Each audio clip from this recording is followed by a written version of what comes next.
रोष आया कि इतने छुटभैया स्थिति की विकृत मानसिकता के लोग देश के यशस्वी प्रधानमंत्री के बारे में गाली गलौज कर रहे हैं। ये एक क्षुद्र मानसिकता बताती है।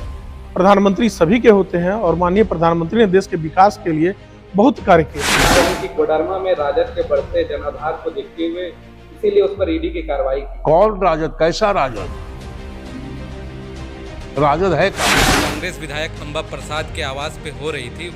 वो आरोप लगा रहे हैं कि बीजेपी हमें हजारीबाग से चुनाव लड़ने का ऑफर कर रही थी, चतरा से ऑफर कर रही थी, हम नहीं गए, इसीलिए ईडी की कार्रवाई हो रही है। क्या कुछ कहा गया है प्रतिवाद मार्च में? मैं भारतीय जनता पार्टी जिलाध्यक्ष रूप जोशी।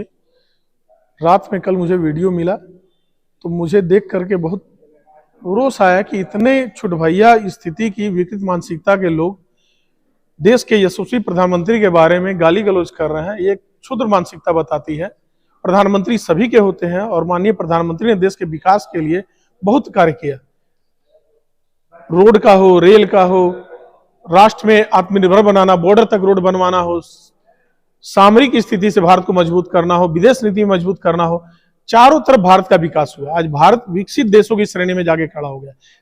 तो ऐसे प्रधानमंत्री के ऊपर मर्यादित भाषा बोलना ये बहुत तुच्छ मानसिकता प्रतीत होती है। और हमारी लोकप्रिय सांसद के बारे में भी आरोप लगाना ये बहुत हल्की उनकी मानसिकता बताती है। जो हमारी लोकप्रिय सांसद 90 के दशक से यहाँ उनके पति धरतीपुत्र रमेश यादव यहाँ से विधायक रहे और लगातार वही परिवार जीतते रहा, तो वो यहाँ जनता के दिल में राज कर रहा है, जनता के लिए हित में कार्य किया, तब जनता उन्हें जिता रही है। यहाँ पर कभी गुंडा मवाली और दबंगता की राजनीतिक नहीं चली है।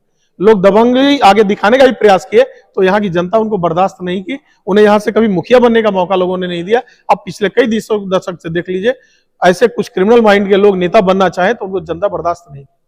तो आज सुभाष यादव सोचता मैं यहाँ की राजनीति कर लूंगा और दबंगता पे लूंगी धोती साड़ी बांट के भोली भाली जनता को बहला फुसला के वोट ले लूंगा, तो चतरा में भी वो नहीं जीत सका और कोडरमा भी कभी वो नहीं जीत सकेगा। उसे एक ख्वाब नहीं पालना चाहिए। और यहाँ के नेताओं और जनता को सोचना चाहिए, जिसके यहाँ 2 करोड़ रुपया और करोड़ों रुपए की संपत्ति पकड़ाई है, वो पैसा आया कहां से उसके पास? अगर पैसा सही होता तो उसका पैसा का ब्यौरा देता कि मैं बैंक से निकाला हूं, ये मेरा इस बिजनेस का पैसा है। ईडी में देता, वो क्यों अपराधी कहलाता, क्यों जेल जाता? ये तो सोचने का दृष्टिकोण होना चाहिए। और जनता को कभी अपराधियों के साथ खड़ा नहीं होना चाहिए। लोकतंत्र की मर्यादा तभी तक सुरक्षित है, देश तभी तक सुरक्षित है जब आदमी स्वच्छ नेता और अच्छे विचार के लोगों को प्रश्रय दे। गंदे लोगों को कभी प्रश्रय नहीं देना चाहिए। कार्रवाई कांग्रेस विधायक अंबा प्रसाद के आवास पे हो रही थी।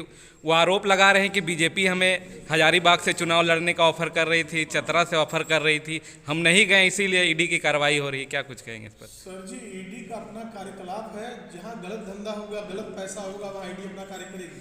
वो अंबा प्रसाद भी हो सकती है और कोई भी हो सकती है। कभी किसी जो भ्रष्टाचार मुक्त नेता उनके यहाँ क्यों नहीं होती?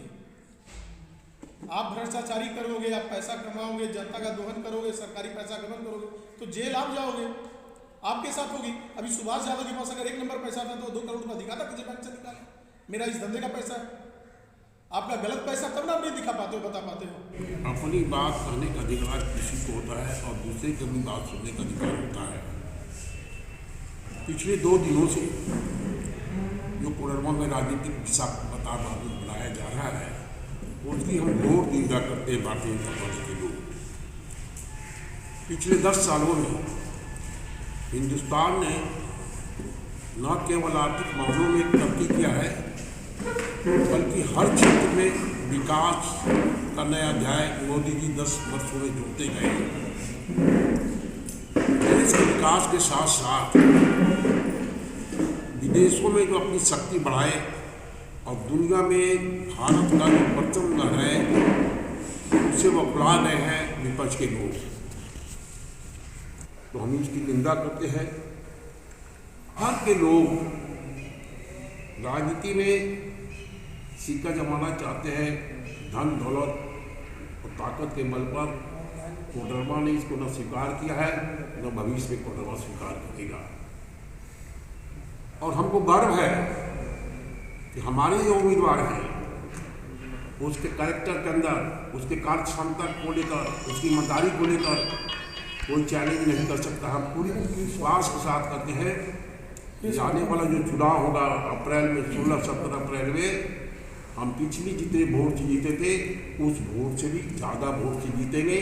और इसी जीत को देखते हुए विपक्ष के लोग बौखलाए हुए हैं। यही बात हम आपसे कहना चाहते हैं। 2 दिन की रही है, उस हरकतों में जो लोग हैं दोषी हैं उन पर कार्रवाई होना चाहिए। लगा रहे हैं कि कोडरमा में राजद के बढ़ते जनाधार को देखते हुए इसीलिए उस पर ईडी की कार्रवाई की। कौन राजद? कैसा राजद?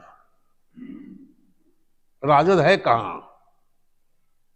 राजद तो हमको नहीं दिखाई दे रहा है।